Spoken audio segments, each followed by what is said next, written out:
Who are you waiting for? My friends? Listen, we know you're here to see an 11-year-old girl. She said she was 12! Alright, so with this pullout from the Aaron Pico fight, the Movsar hate has come right back up again. I feel like the Movsar disrespect is just going too far. To the point it's not really making any sense anymore. From the fans saying that he needs another 2 fights to get a title shot, to the UFC literally refusing to give him the title shot, or a fight with an actual contender.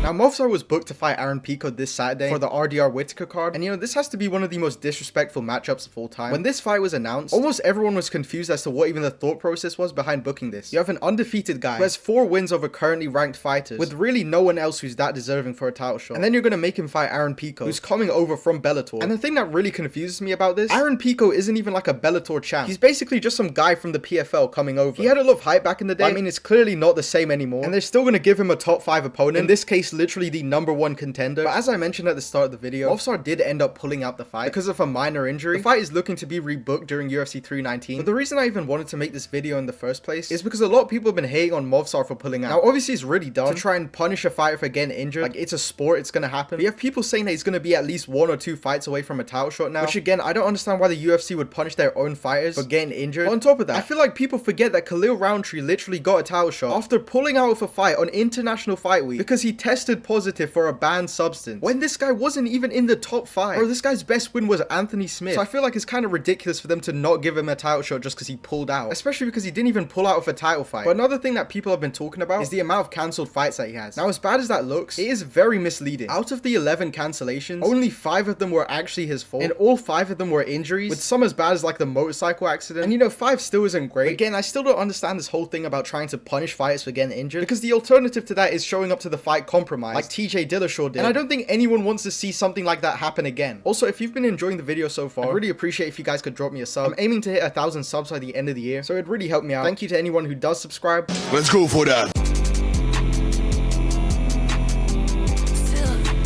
Now, being hated on by the fans is one thing, but being disrespected by the promotion you work at and the guy who literally owns it is something else. Now look, I knew that Yair was a bit zesty, but I didn't think that he would let Hunter Campbell hit to get a title shot, because I genuinely cannot comprehend why they would choose Yair over Movsar to the extent that they're doing right now. Like, you literally have Volkanovski calling out Movsar, trying to fight him, and instead the UFC are trying to force him to fight Yair. Like, this is such a weird situation to where you literally have the champion of the division calling out the #1 contender, but instead the UFC are trying to force the champ to have a rematch with a guy he already beat and doesn't even deserve the fight in the first place. Like, this situation doesn't even sound real. Like, Yair must look like prime Megan Fox in Hunter Campbell's eyes or something to be getting this kind of treatment. Because even when you think about it, they're choosing to do what's best for Yair instead of Volk, who's literally the champion of the division and is one of their biggest stars. Because Volk, again, like I said, has gone on record multiple times saying that he wants to fight Movsar and he has no interest in fighting Yair. Yet they're not even trying to entertain the Movsar fight at all, which is genuinely crazy to me, because there is no argument to who is more deserving here. Movsar is on a 9-fight win streak. He has wins over 4 ranked opponents, which, by the way, I'm pretty sure Yair only has like 2, being Brian Ortega and Josh Emmett. Like, Movsar is coming off a win over Aljamain Sterling, who's like arguably like the 2nd or 3rd greatest bantamweight of all time. And then you have Yair, who beat Patricio Pitbull and is on a 1-fight win streak. Bro, this guy got finished 2 times in a row. Beat some guy from Bellator, and they're choosing him over Movsar. Now look, I understand that Yair is more entertaining, but realistically a rematch is way less interesting than seeing the greatest featherweight of all time defend against an undefeated Russian guy. So really, no matter how you look at this, the UFC aren't doing this for the sake of the sport. They aren't doing it to make more money. It's like they're either doing it to spite Movsar, or Yair is having an affair with Hunter Campbell. Like, it really doesn't make a lot of sense. Now, I'm obviously joking about all the Yair stuff, but Dana White seriously seems to hate Movsar. Like, genuinely, I don't know what he has against him, but Dana White hates Movsar the same way Dustin Poirier hates Michael Chandler. Like, I still remember after the Movsar Allen fight, Dana White just shitting on Movsar for no reason. That place sucked the wind right out of the fucking, that fight sucked the wind right out of the arena tonight, so it might bum him out, but he's got to deal with it. That was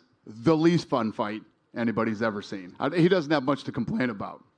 You know who lost that fight? The fans. You know what makes all of that so crazy? This fight was on UFC 297, which was literally the most boring card of all time. This is the same card that had Mayra Bueno Silva versus Raquel Pennington, the most boring title fight of the year, maybe even one of the most boring fights of all time. And this guy wants to say that Movsar had the least fun fight anyone has ever seen. Like, after hearing that, I'm genuinely about to have like a Lucas Tracy level crash out. Magomed Ankalaev versus Alex Pereira are going to be fighting at UFC 321 with longest win streak since who? John Jones. Fuck! Like, outside of Sean Strickland versus Dricus du Plessis, the Movsar fight was easily the only other good fight on the entire card. You literally had Chris Curtis having a staring competition with Marc-Andre Barriou, and then Mike Malott literally getting KO'd by Neil Magny in his own country, which, by the way, that fight was so boring that I'm pretty sure I fell asleep round 1 and then woke up to like John Anik screaming because Neil Magny KO'd him. And then you had Myra Bueno Silva versus Raquel Pennington, which was literally so shit. Like, to hate on Movsar out of all those fights, I think just shows that Dana just doesn't like Movsar.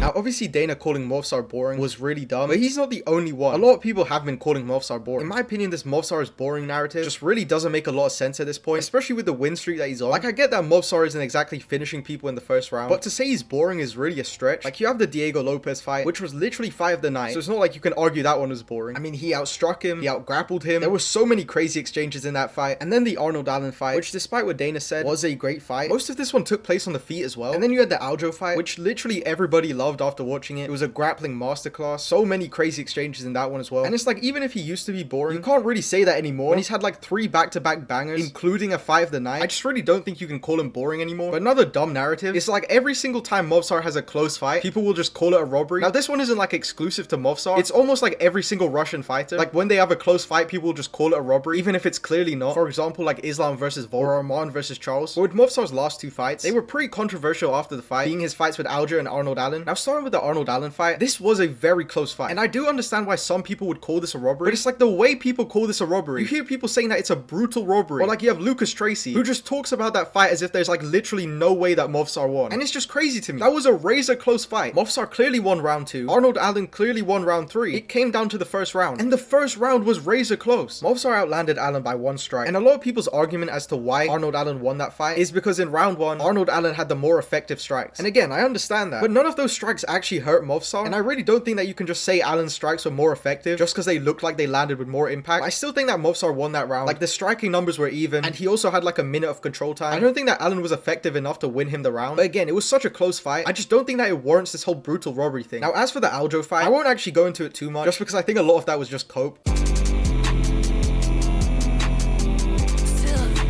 Now, I have to end the video with this because I don't think if anyone has properly covered this, so I had to look into it just to make sure I wasn't defending a groomer. I'm not sure where it came from originally, but I've heard some people calling Movsar a groomer, so I wanted to look into it. And the short answer is no, but he's still pretty weird. So this all started when Movsar said that he met his wife when she was 17, which is gonna sound pretty strange, but technically that's not illegal because in Russia the age of consent is 16. But in my opinion, that's not even the weirdest thing that he said. For me, the craziest thing that he said was that he married his wife 2 weeks after meeting her. That is literally the craziest shit I've ever heard. But it does get worse. Movsar apparently told Sneeko that younger girls are easier to mold. Bro, if you told me that was a quote straight from Diddy, I would believe you. But as bad as it looks, legally I don't think he's done anything wrong, at least from what I can understand. But yeah, that's gonna be it for this video. I was supposed to drop it before the RDR Whittaker card, but then this game came out and I just ended up playing that for the whole week. But during the card, they announced that Lerone Murphy is gonna be fighting Aaron Pico, so this could mean that Movsar's getting a title shot. I mean, who knows at this point. That's gonna be it for this video. Follow me on Instagram, join my Typology group, and if you really like the content, consider becoming a member. And yeah, thanks for watching, like, subscribe. Alright.